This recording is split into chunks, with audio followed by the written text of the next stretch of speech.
Hi, welcome to One Word a Day. I'm Sophie, your pilot into the universe of Chinese. We are going to continue our journey in discovering one new Chinese expression a day. Yesterday, we talked about the 花言巧语, which is Chinese floral way of expressing of false narrative. So you package your words, which is false information, non-truth, into this floral and a clever way, try to sell your message, right? So that's what 花言巧语 is about. Today we have a similar expression, but expressed in a different way. We say 巧舌如簧 to describing a person's speaking or words, or in this case, the use of tongue. The major actor here is 舌. And as if that tongue can move as fast and fluent and probably producing, a lot of sound bites in high frequency, as if it's the reed on a windpipe music instrument. So that's another expression for that. 巧, again, we have this craftsmanship symbol, and the right side is the breathing out. We use breathing out to mean the airflow, and the airflow, the breathing paired with craftsmanship means, kind of shows the intense state of focused working on something. And the results come out from this intensity would be good, would be highly, the work coming out of highly focused, breathing, breathe out, that kind of focus would be a clever design, or the craftsmanship would be dexterous use of hand to create something. And that's clever. So clever can be paired with hands. That means dexterity, right? Good hands, good use of hands. Or compared with words, that means clever use of words. Or here in this case, we're using it with tongue, and the tongue, because it's the major organ that pronounce, right?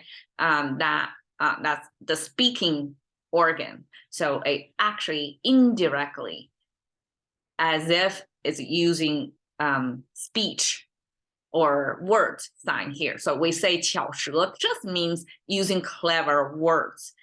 So we're using tongue as the agency or the indirect way to express where we're actually talking about speaking. Okay, so 舌. Yesterday I updated my understanding of what tongue is about. So this is not the tip of tongue, no. Okay, so this is the reverse of the sign of entering, of heading into somewhere.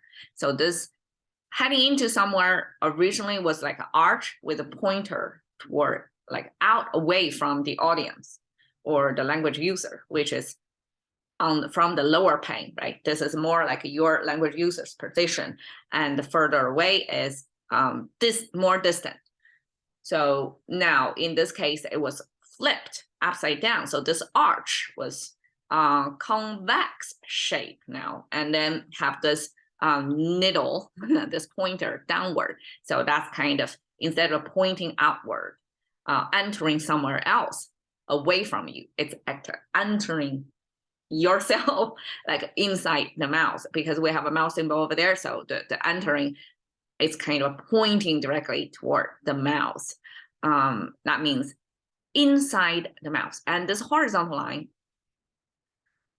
my reading is it acts as the indicator, because entering is a motion, means some object is going into, like with a sharp end, because the sharp end is higher pressure, therefore it's easier to puncture some surface, right? And when the horizontal line is pointing directly toward the sharp end, and that means that's the place that's entered, because this is an outside object, right? And this sharp end is the thing that's going to be able to enter into another surface. So when the pointer point onto this sharp end, it's giving the language user the indication of, okay, this is not the original object we're talking about. We're talking about the place that you entered, which is inside the mouse. So that's a super wordy way to describe, okay, inside the mouse, the object that's inside the mouse, that's what we are talking about, which is the tongue.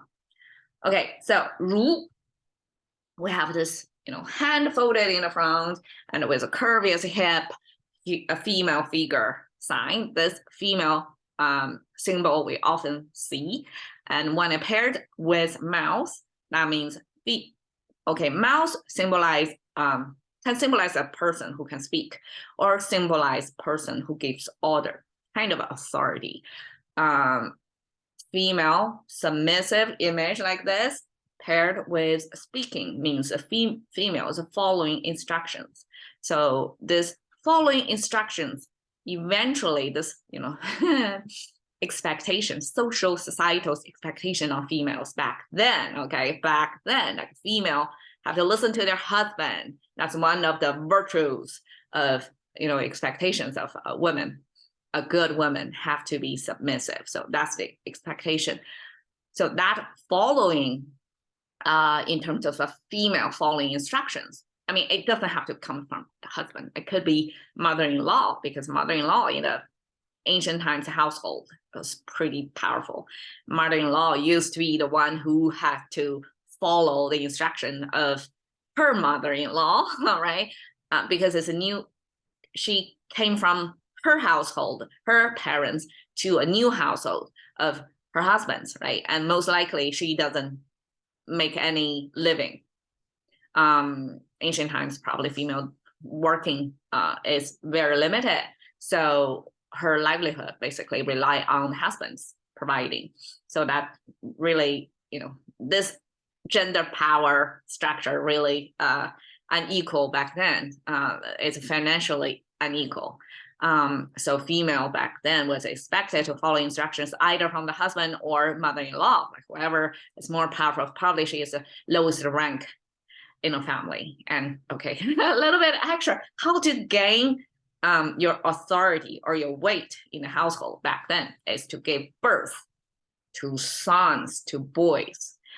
Chinese had the saying of 母为子贵 or 母凭子贵, like because you have sons, you are gaining your authority or your power in the household. Because the sons, when they grow old, you are their mother. You are going to naturally become more authority in this household, right? Sons listen to mothers.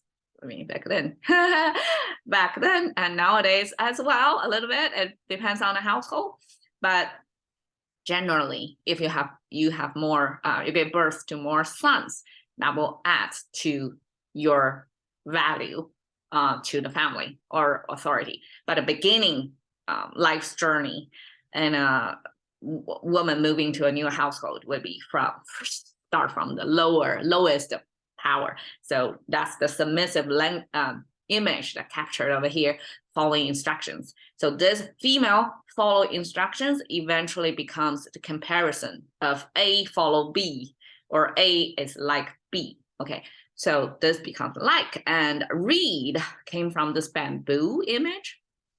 Okay, so this two of them paired together, depicting kind of a draping down image of bamboo leaves over there. And so both of them together means bamboo, right? And the bottom means the color yellow. And color yellow came from this kind of box space thing, right? With a horizontal line, with a vertical line. So it looks like, okay, a box with a cut, like a quarter cut in the middle. And that's the symbol for field, for farm field. So back then, households were given or were assigned a farm field, I guess, in proportion to their head count. I'm not exactly sure, but not every, I cannot state that either. But this field means cut up farm field with borders, and it's from a bigger field cut into a smaller units. so that it can be distributed among households in that village or that town. I mean, most likely it's a village, right? So the field quartered, simply just quarter them to mean it's cut into smaller patches, right? A small lots. And that is the farm field symbol. And then this is number 20. So we have number 10, which is a cross, nothing to do with crucifixion. It's simply a roping sign with the indicator to mean, okay, there's a knot here on the rope. That means number 10. And then we have 10 and the 10 next to each other and connected at the bottom to make them into one unit, right? That means 10, 10, 20. Chinese way to say 20. And then the bottom here is like looking like this with two separated strokes on the side. That's a fire symbol. So 20 fire means light, means a lot of light. So I guess imagine in the back then without the city street light, right? That's like the recent 100 years of human experience. But before then, before electricity, right? How to light up your town at nighttime? It would be from the fire, and 20 of them, and that becomes the light source depiction. So that means a lot of light, a lot of fire, and farm field with light.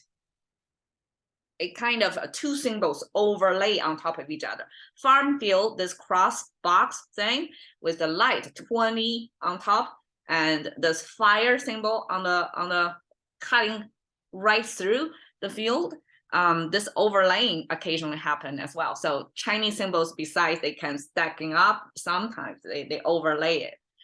So here, light from the farm field simply means the color of the land. The color of the land. I mean, it doesn't really mean the land that crops grow from, because that's most likely brownish, right? In my vision, it's the color when the crops are ripening, or the flowering, especially the yellow flowers in the spring in the field. So that's when you see as if there are a lot of fires, as if your farmland on fire, right? 20 fires scattered around, and that's how bright the field can become. And at that bright moment, most likely that's the color yellow people see, and eventually this becomes color yellow. And color yellow, okay, paired with the bamboo image on the top, is the specific musical sound making device that's inserted in the windpipe so that it can vibrate. So the rest of it is like a cavity, is a sound chamber to amplify the sound. But the sound originates from this tiny vibration, most likely made from bamboo back then. And eventually, when technology advanced, we have the metal, copper, or whatever material things to vibrate. So that's the sound making device back then.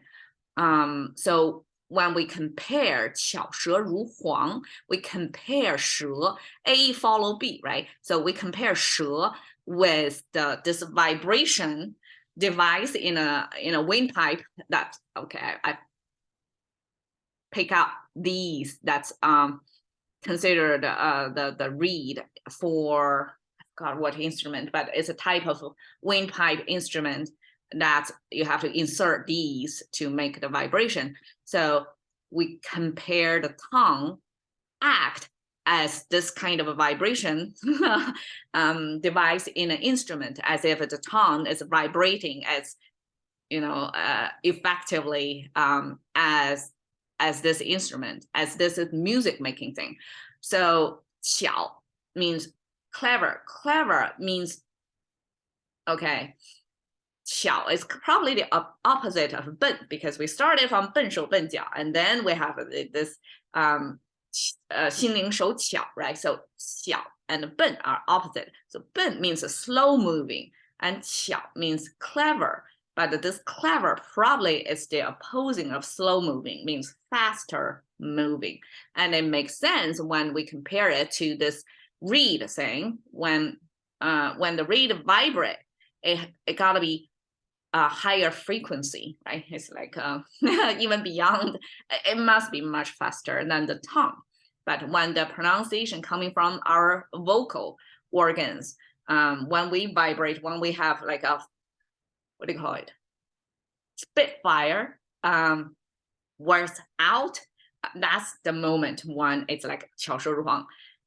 People often use 巧舌如簧 in the context of argument when people are debating and whoever is more, I guess, dominant, have the ideas, the words are flowing out fast like that, as if it's a musical instrument vibrating in a high frequency like that. That's the kind of 巧舌如簧. And okay, Glib is with the Google Translate help, because I couldn't think of a nicer way to capture this. And Glib means fluent and voluble, means a lot of words.